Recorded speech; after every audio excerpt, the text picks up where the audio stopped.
मंडळी हो, आज आपण ऐकणार आहोत श्री मार्तंड विजय कथासार अध्याय 9.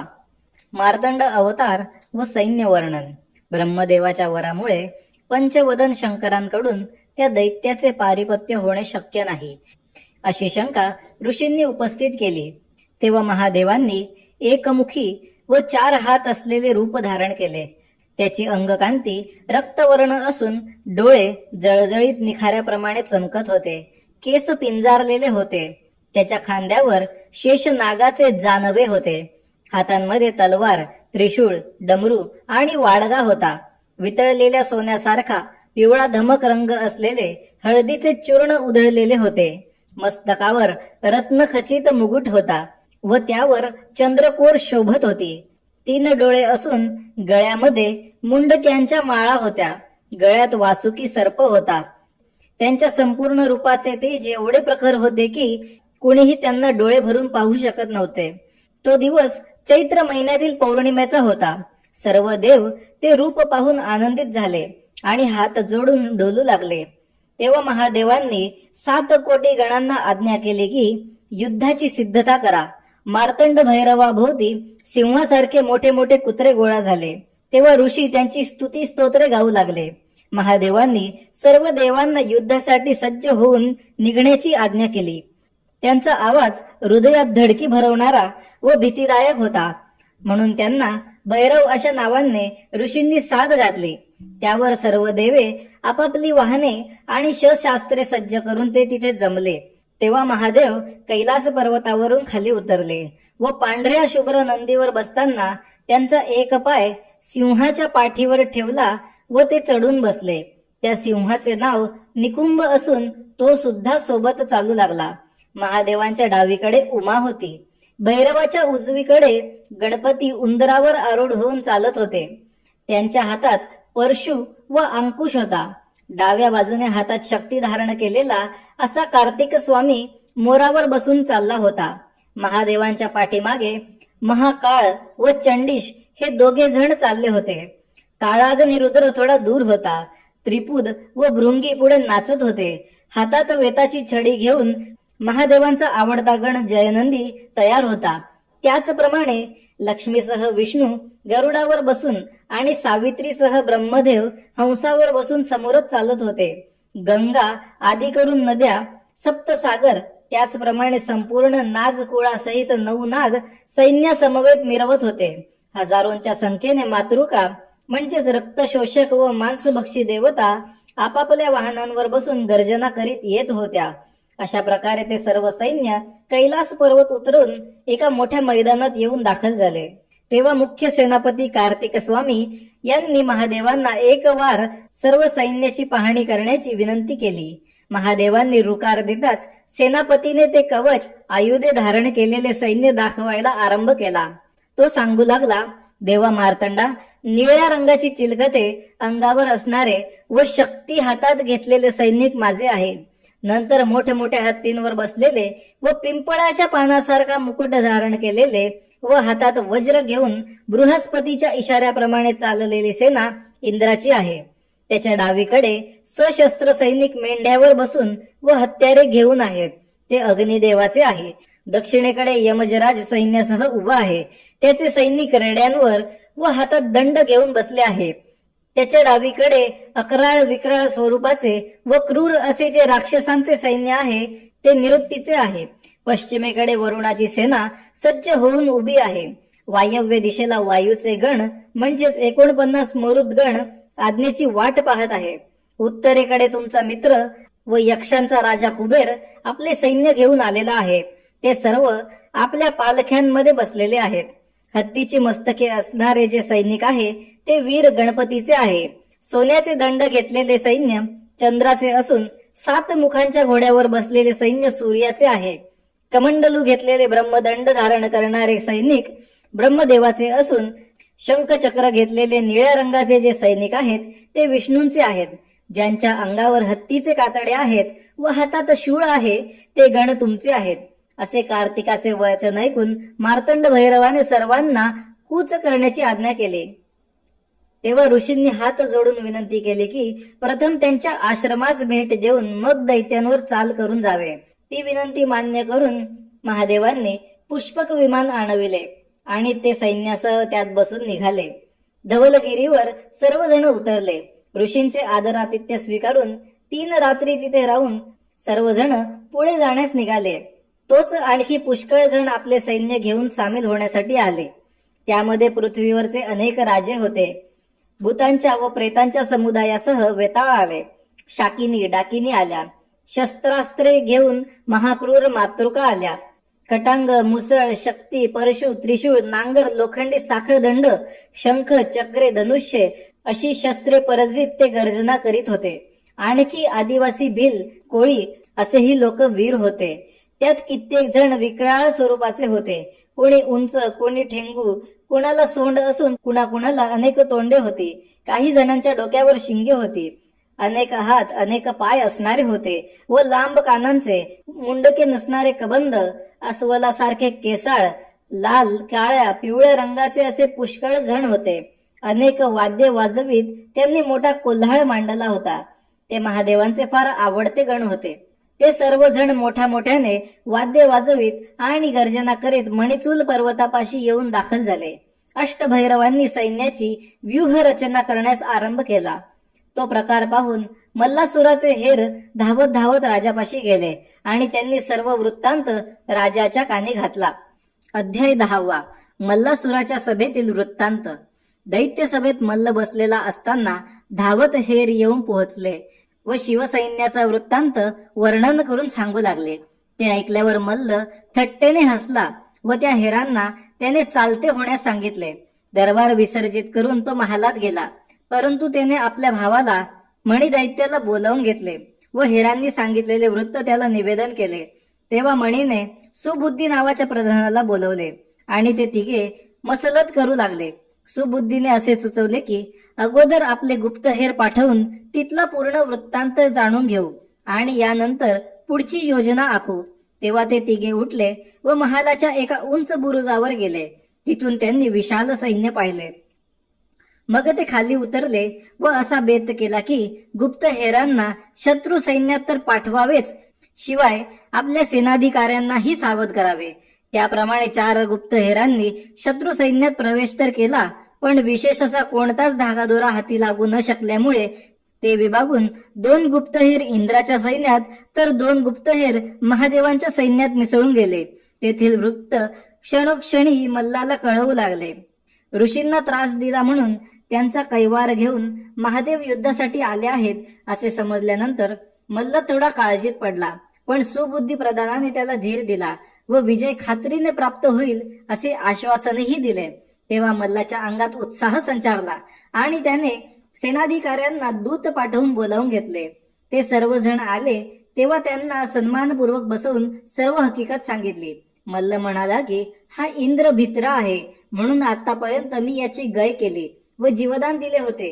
पण तो महाकपटी असून त्या भिक्षुक जोग्याला घेऊन आपणावरच उलटला. तरी आता त्याला जिवंत सोडण्याचा धोका न पत्करता मारून टाकावा असा निश्चय मी केला आहे. त्यावर त्या सर्व सेनाधिकाऱ्यांनी जय जयकार केला व युद्धाची आज्ञा मागितली. तेव्हा खंगदंष्ट्राला मुख्य सेनापती नेमून इतर अधिकाऱ्यांपैकी शूराध्रत याला ऐरावत हत्ती दिला. सेना कौशल याला विजेसारखा रथ दिला. उद्धतासुराला 4 दातांचा हत्ती दिला. तसाच देवशैल्य दैत्याला पशुपती नावाचा हत्ती दिला आणि 1 पांढरा शुभ्र चपळ घोडा दिला. सौरिभासुराला हिमवंत हत्ती दिला. सुरेंद्रासुराला कापरासारखा घोडा दिला. सुरग्रास राक्षसाला जयमंगल नावाचा हत्ती व 1 शुभ्र घोडा दिला. रत्नपालाण दैत्याला आपल्या हातातला भाला दिला. चंडकोप राक्षसाला 4 घोडे जुंपलेला रथ दिला. तर सिंधुनाद राक्षसाला 1 माजलेला हत्ती दिला. गोमुखाला इंद्रनील रंगाचा सजवलेला घोडा दिला. धूम्रवर्णाला श्यामकर्ण जोडे जोडलेला रथ देऊन त्याचा गौरव केला. शूर्पकर्ण दैत्याला सोनेरी घोडे जुंपलेला व काळ्या रंगाचा ध्वज असलेला रथ दिला. असे हे मल्लासुराच्या सैन्यातले मुख्य व निवडक सेनाधिकारी होते. शिवाय आणखीही 45 महाक्रूर पराक्रमी असे दैत्य होते. ते सगळे देवांचे वैरी असून ब्राह्मण, देवभक्त, गायी यांचा घात करणारे होते. ते असे ज्वालामुखी, शूळजीव, सुरारी, सूरकंदन, भीमाक्ष, भीषण, देवमल्ल, बुधांतक, नरांतक, गजमुख, रक्ताशी, त्रिदशार्दन, काळध्वंसी, कुंभ, सीदपाद, महबदूत, खरानन, खररथ, खररोमा अशा चित्रविचित्र नावांचे असून शिवाय आणखीही लक्षावधी भयानक राक्षसांचे प्रचंड सैन्य होते. त्यात कुणी वाघ सिंहाची मुखे असलेले, भयानक गर्जना करणारे, विद्रूप दिसणारे, पर्वतासारखे देह असलेले असे वीर होते. मल्लाने सर्व राजकोष उघडले व सैनिकांना जी आवडेल ती गोष्ट नेण्यास सांगितले. त्यांना निर्णायक युद्धासाठी सज्ज होऊन येण्याची आज्ञा केली. तो म्हणाला, यावेळी काही झाले तरी इंद्राचा संपूर्ण निपात करायचा आहे. मग तो उठून आपल्या महाली जाता झाला. तिथे त्याने पत्नीला सर्व हकीकत सांगितली व प्रत्यक्ष महादेव युद्धासाठी आले आहे तेव्हा प्रसंग कठीण आहे, तरीही तुम्ही मन घट्ट करून निरोप द्या. भाऊ मणी याला बोलावून निर्वानिरव केली. सुबुद्धी दैत्याला पाचारण करून त्याचे मत विचारले. तेव्हा त्याने सुद्धा शत्रूशी समुपचार करण्यापेक्षा निकराचे युद्ध करणे हेच श्रेयस्कर आहे असे प्रतिपादन केले. तेव्हा त्याला निरोप देऊन परत पाठवला. मग तो युद्धी निपुण मल्ल राजसभेत येऊन सिंहासनावर विराजमान झाला. तो सर्व युद्ध प्रकारात तर तरबेज होताच, परंतु मंत्र तंत्रात निष्णात असून मायावी युद्ध करणे हा त्याच्या हातचा मळ होता. मग तो मणी दैत्यासह सर्व सैन्याला घेऊन व रणवाद्यांच्या गजरात त्वरेने रणभूमीवर येऊन पोहोचला. तो सेना सागर पाहून इंद्राच्या हेरांनी जाऊन सर्व हकीकत सांगितली. तेव्हा इंद्र मनात दचकला व त्याने महादेवांपाशी जाऊन आपली काळजी व्यक्त केली. त्यावर महादेवांनी त्याला अभय दिले व दैत्य अतिमायावी असल्याने सावध राहण्याची सूचना केली. मग महादेवांनी पाशुपत मंत्राने त्रिशूळ सिद्ध केला व तो सैन्याभोवती प्रचंड अशा वेगाने चक्राकार गतीने फिरवला. इंद्रानेही सैन्याच्या सभोवार रक्षकांची योजना केली. अध्याय 11. देव व दैत्य यांच्या युद्धाला आरंभ होतो. मल्लाने सुबुद्धी प्रधानाला बोलावून घेतलं व हेरांना पाठवून रणभूमीवर उत्तम अशी एक जागा शोधून काढली. मग मल्ल स्वतः तिथे आला आणि त्याने मंत्रविद्येचा प्रयोग करून एक रणस्तंभ तयार केला. भूमीमध्ये एक खड्डा खोदून त्यात मोहिनी विद्येचे सुवर्णाचे यंत्र ठेवले व त्यावर तो स्तंभ उभा केला. तो अशा कारणासाठी की शत्रू सैनिकांच्या बुद्धीला भ्रम पडून ते भीतीने पळून जावेत म्हणून. नंतर त्याने युद्धनीतीस अनुसरून शरभानन दैत्याला शिष्टाईसाठी इंद्राकडे पाठवले. शरभाचे इंद्राने यथोचित स्वागत केले. परस्परांचे क्षेमकुशल विचारल्यानंतर इंद्राने आगमनाचे कारण जेव्हा विचारले तेव्हा शरभाने विचारले की आपले संबंध सलोख्याचे असताना तू महादेवांना घेऊन सैन्यासह युद्धासाठी का आला आहेस? ही गोष्ट चांगली नाही. मल्लाच्या पराक्रमाची प्रचिती अनेक वार येऊन सुद्धा तुम्हाला ही अशी बुद्धी का बरे व्हावी? त्यावर इंद्राने उत्तर दिले की मी युद्धासाठी इथे आलेलो नसून महादेव आले आहेत. मी त्यांच्या हुकुमाचा ताबेदार असल्यामुळे त्यांच्या सोबत आलो आहे.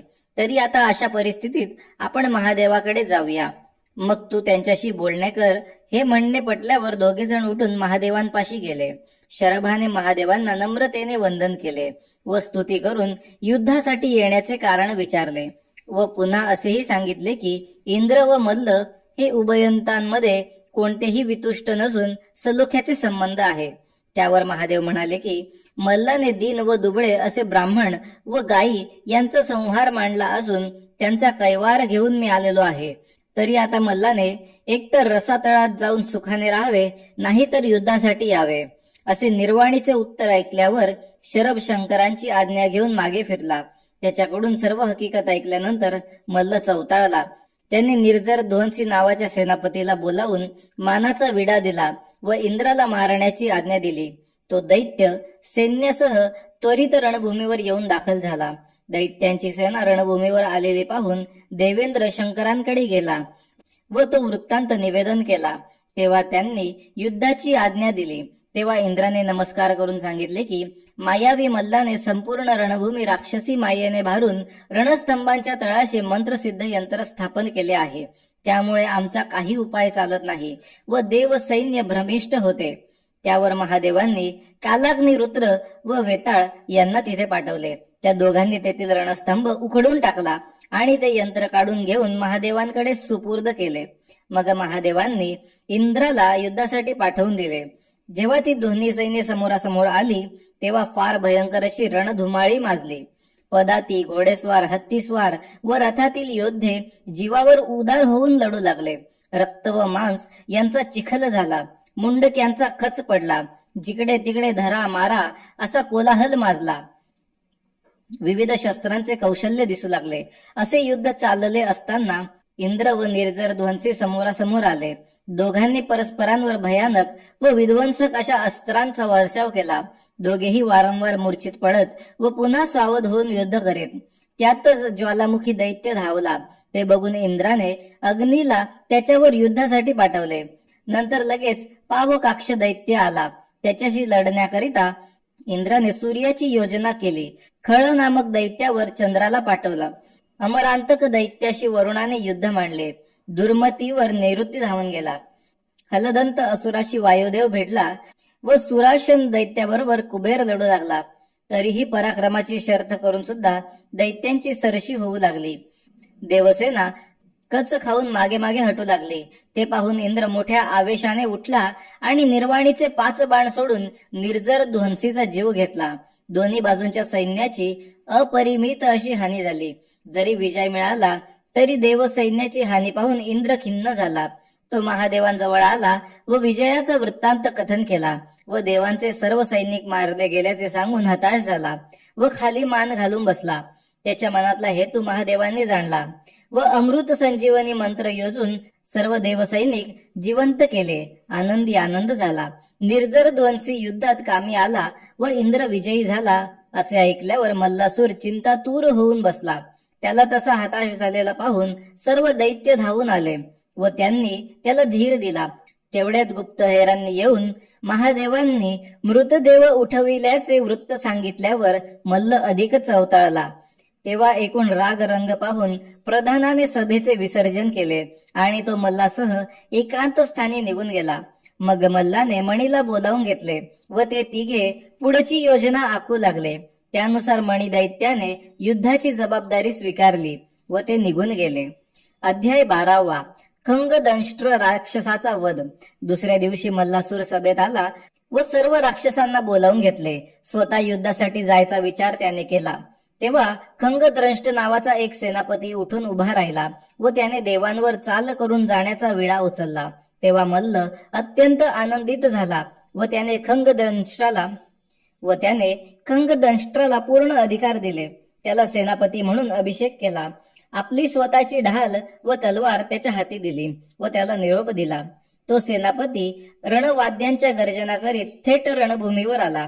त्याच्या सैन्यात घोडदळाचे सैनिक 5 लाख होते. 10 लाख रथ, 40 लाख हत्ती असून पायदळातील सैनिकांना तर गणतीच नव्हती. ते सर्वजण मोठ्या मोठ्याने आरोळ्या देत होते. त्यातच घोड्यांचे खिंकाळणे व हत्तींचे चित्कार यांची भर पडून मोठा कोलाहल माजला होता. तो वृत्तांत हेरांनी जेव्हा इंद्राला सांगितला तेव्हा इंद्र मनातून घाबरून गेला आणि महादेवांपाशी जाऊन पोहोचला. त्याने त्या दैत्यांचे युद्ध कौशल्याचे वर्णन करून तो मायावी युद्ध करण्यात निष्णात आहे हे सांगितले.